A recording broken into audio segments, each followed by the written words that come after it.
Paalala po sa mga magulang, huwag na huwag iiwanan ng mga anak ng nag-iisa lalo na sa mataong lugar. Sa Caloocan City, isang bata sa mall ang tinangay ng isa pang bata. Naibalik na sa kaniyang mga magulang ang nawalang bata pero inaalam pa rin ng mga otoridad kung isa itong modus ng isang sindikato. Balitang hatid ni Dano Tingkungko.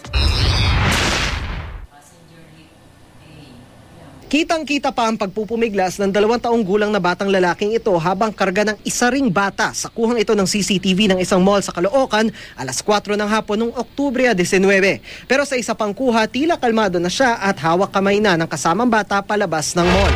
Ayon sa ina ng 2 taong gulang na bata, iniwan lang daw niya sa isang sulok na mall ang anak para mamili bago ito nawala. Nakabahan ako kasi hindi pa alam ng asawa ko nawala anak ko eh.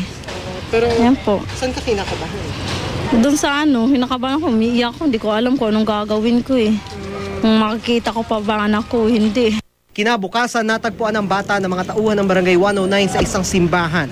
Mugturaw ang mga mata sa kaiiyak, marungis at may sugat sa labi. Dito sa Shrine of Our Lady of Grace sa Caloocan, sinasabing natagpuan ang bata isang araw matapos itong makuha. Ayon sa Barangay 109 sa Caloocan, ang nagsalba raw sa bata ang mismo mga batang gumagala dito sa simbahan na napansin daw ang batang walang preno sa pag-iyak. Binarabarangay namin kung may nawawalang bata sa kanilang lugar, wala rin nakukuha. Kaya in-stay muna namin ito sa barangay.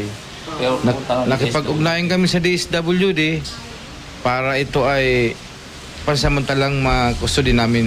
Nitong Martes, natuntun din sa wakas ang kanyang mga magulang sa tulong ng DSWD at pulisya. Sana po yung mga batang huwag niyong pamabayaan, lagi niyong hawakan para hindi mawala kagaya ng anak namin. Inaalam pa ng pulisya kung pangingidnap nga ito ng sindikato o inosente ang pagkakatangay sa bata. Isipin ng mga tao na part member siya ng family, kaya hindi nila siya sinita. Kasi syempre at his age, hindi naman iisipan ng ibang tao na kasama ito sa mga gang na were in there, di ba? Alleged na may child trafficking or ano.